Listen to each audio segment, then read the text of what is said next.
What was your role in this government contracting company? Oh, well, let's see. First, well, I was a secretary before I graduated, and so I went back to work for them, and they gave me an opportunity to work on some computers and in an analyst kind of role, and then they saw that I was kind of outgoing and bubbly, and they said, "Oh, do you want to do training?" "Oh, okay, I can do training. I can do that." And so I kind of launched into training, and I was really more, I guess my first experience there was I was helping the law firm at the postal, or the law department at the Postal Service transition to a whole new computer system, and they were all terrified of it.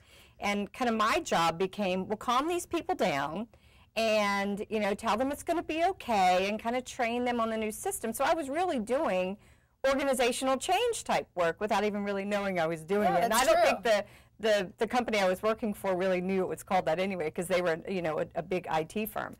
And so they were like, just calm these people down, get them excited about it. And I did. And I was, you know, successful in doing that. And I loved it. I loved helping them realize that these new systems were going to help them do their jobs better. And that's really kind of what Silo Smashers does today. That's really fascinating. That's really fascinating. And it's something you really enjoy doing. I love it. So when you left that company, what was your next? Well, so I left there, and then I went to another consulting firm, and I worked on a big Army contract, and pretty much doing some of the same things of helping transition to a new computer environment. And we started using some collaborative tools to get people to, and it's funny to say collaborative tools today, you know, because everything is a collaborative tool out there. But, you know, in the early 90s, it was pretty new. And so, you know, we were real successful in doing that. And I worked with two other women, and we put together some ideas, kind of a business plan, and took it to our boss and said, you know, we could use these collaborative tools not just on the current project that we're working on, but we could use it on all of these other projects that we have, and we could market it because no one else is doing it. No, girls, not a good idea. Yeah. And so I'm sitting there cringing. I mean, literally, he said, no, girls, not a good idea. That sounds like a call to action if I ever heard one. Exactly, and it was the same person that, and he'll know this if he sees it, he's the same person that said to me, I was going on travel for the company, and I said, well, can I get business cards? Because I'm going to be out there representing the company. Oh, no, you're not even an analyst. You can't have a business card. Yeah, so I knew that wasn't the right environment for me. Yeah, I think that would be. Right. So what we did was we said, well, he's wrong. We can do this. We've done a bunch of market research. This is exciting. And so we just launched off and started, you know, working weekends and nights and trying to figure out what we were going to do. And we originally thought that we were going to be a training firm on how to use collaborative technologies to get various groups of people to come to consensus on ideas. And so we developed that. Well, one day we were socializing it with friends of ours and developing it. And one day we got a call from a friend of ours and said, our client wants to build this center within the Department of Defense, and they called it the DoD Center for Process Improvement. They want to use the collaborative tools that you guys have been, that you know. There's no one else in D.C. that knows it. Can you guys work for us? We said, absolutely. So that's how we got launched. We always take a moment here and we kind of capture back some of the wisdom we've gained and when people share that. Number one, somebody said no. Right. You knew they were wrong. They said, no, girls. Right. That's just a call if ever I heard Hopefully that doesn't happen in these days. Yeah, I don't think so. I don't think so. But somebody said no. Oh, yes, it does. Oh, look, yeah. And you stood up and you said, with your other colleagues, this is wrong and we're going to change it. Right. We know it. Somebody said, no, you can't have a business card. You said, we will have business cards. Right. And then an opportunity presented itself, which was a little different than what you had originally perceived your plan to do, but you were flexible enough to make the change and go do it. Right. That is everything that life is. That's everything that success can be, is the opportunity that somebody says no. Right, exactly. You know, and a lot of times they may say no, but somebody else might say yes, and I think that's what you're trying to say. But the other thing is, too, it could be no, not right now. And I think of that a lot in sales sometimes, is that, you know, we think we have a great idea, and somebody says, well, no, we just can't do it right now. Okay, well, maybe later. You know, we've at least educated you on what could be. Absolutely. And it could turn into something at another time. So it's not I always agree no. with you. You know, I never look at anybody who says no as no. It's just that I haven't taught you well enough yet. But we'll get back to that. Right, exactly, no, exactly. But there isn't. But you need to always be cognizant of that too. And having the confidence in yourself to pick yourself up and say, okay, well, you don't like the idea, but let me go somewhere else, and I'm going to keep moving with it because I believe in it. So you didn't take it personally. It's just that somebody's lens was not focused in the direction that you were seeing the world, which is fine. But it happened to create this unique opportunity.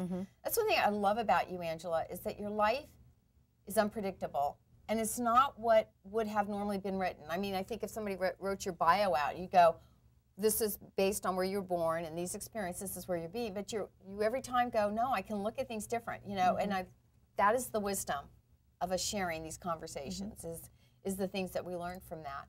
So you and the other two girls, no girls, the other two girls, went and formed a company. We did. And it was called Silo Smashers? No, it was called Structured Solutions, Inc. at the time, and we became kind of the three-letter acronym company, SSI. And we did that for about 7 years as SSI. And through that time frame, one of the partners left the company. Her husband was in the military, and they got moved out. And then a couple years later, I bought my other partner out.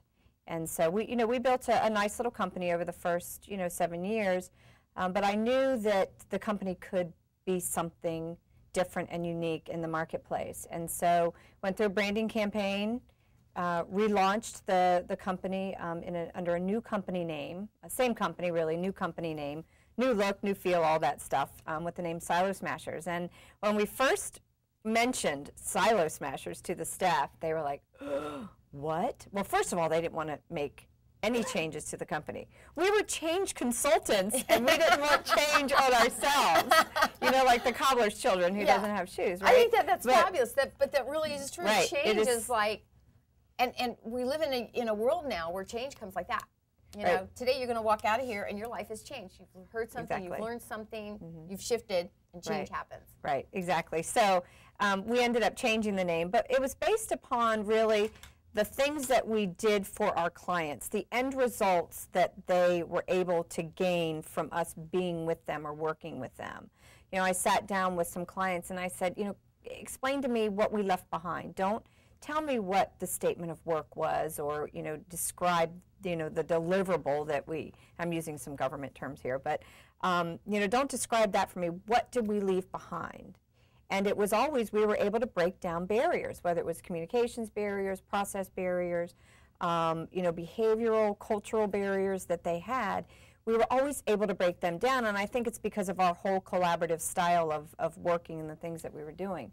And so we were doing a lot of work for the Department of Defense at the time, and they called them stovepipes. You were able to break through those stovepipes. Well, so we started playing around with some concepts that were similar to stovepipes, and just the silos stuck with us. And so we started playing around with the name Silo Smashers, Silo this, Silo that, something silo. And just Silo Smashers stuck, and it just kind of had a, kind of a fun ring to it. And so we went with it. So what is the most common type of change you're called on to help facilitate? I would say when a department or an agency gets a scathing report on something that they did wrong or something that happened. For example, we started working with FEMA. I don't even have to say that acronym because I think everybody knows who FEMA is, specifically post-Katrina. We got hired by FEMA post-Katrina to help them figure out how they manage during the times of a disaster, and how they plan during the time where there is no disaster, so they are much more prepared to react. And so we were working in the logistics area. So now when FEMA responds to a disaster or they get called in to support something, they know where all their water is, they know where all their supplies are, and they know where they're going at any time. And we're pretty proud of that, because now you don't hear FEMA being beaten up in the news. They get you know, I don't know if they get rave reviews because they don't report on anybody doing something really well, but FEMA is much more responsive today, and I think we have been, I know we have been a critical component in making sure that FEMA can respond much faster. So it's really interesting, and we normally go down more personal route, but I think the things that you do is so compelling and applicable to all of our lives. If we're looking at change in our lives, looking at change in our businesses or what we do, how do you even begin to go about to do that? And you've had to make changes in your business. You know, you've been born and recreated and recreated again, and you've shifted and you've changed, and you do it in your own company. So it isn't like we know how to do it. We're, you know, you have to face those same challenges. How do you apply it? What advice do you give to everybody in the audience today looking at change and making change? Realize it's constant. I mean, and realize that, you know, what you may have done yesterday is going to be different than what you may do tomorrow, and accept that change. Communicate that change and communicate why. And I'll give you an example of what we're facing right now. In 2010, we had our best year ever in terms of revenue and our profit. That is great. However, being in the government space, who provides services to the government in the room? Anybody? It is an interesting time right now. I mean, the administration, some of the things that they're doing, some of the proposed legislation that was pre the holidays, they actually ended up with some really good legislation that came out, but they're just doing some things that are unheard of with bringing more government people in. They're saying, you know, you contractors, you're doing too much for us, and you know, rather than trying to find a balance, they're just pulling things in, and I think in the long run it's going to hurt the government in their ability to do things. However, we have to adapt to that. So coming off of a great year, that's wonderful, but we're changing things internally. The budgets are tightening in the government, contracts are being cut, we're going to be impacted by it. I know 2 contracts already that this coming year are being impacted by that. Our contracts are getting cut, so we're changing internally. We're cutting back on things, and so it's communicating and accepting that change and knowing the environment that you're in and just figuring out, okay, how do I keep going with what I have and where I am. How do you communicate to your community, to your employees, to your partners, because I think that's a huge, huge challenge and issue for all businesses, because and I think I would probably be just as guilty as anybody else. I think at the speed of light. I act rapidly, and I know that there will be time. The bigger you get, the less you can do that. And then look back and realize that nobody is on the same page with me because I didn't let everybody know. Oh, we shifted to the left lane. We're no longer. Everybody's going exit on the right lane, and you know we're still on the left going up the the freeway. So how do you affect that and get that out there to people? I'm similar to you, so I have to like pause and think. Okay, does everybody know this? Do they know the reasons why? And it's really it's taking the time to sit back and have some of your own time. I mean, it's hard for me to say, okay, I'm going to take this 3 hours and I'm going to think strategically, and then I'm going to think, okay, well then how do we implement things tactically? Because I'm so excited about the things we're doing, the latest proposal we're working on, you know, all of the latest marketing thing we might be working on, you know, whatever. But I have to really stop and think, have I communicated? And are all of the pieces in line, and is everything fitting together in this overall strategy? So for me, it's taking the time and slowing down and making sure it's all in alignment, and then move out with it.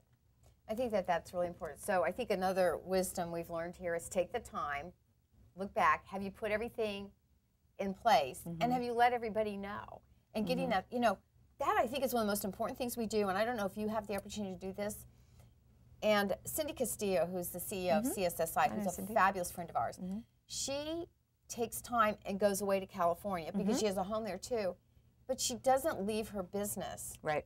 She works on her business.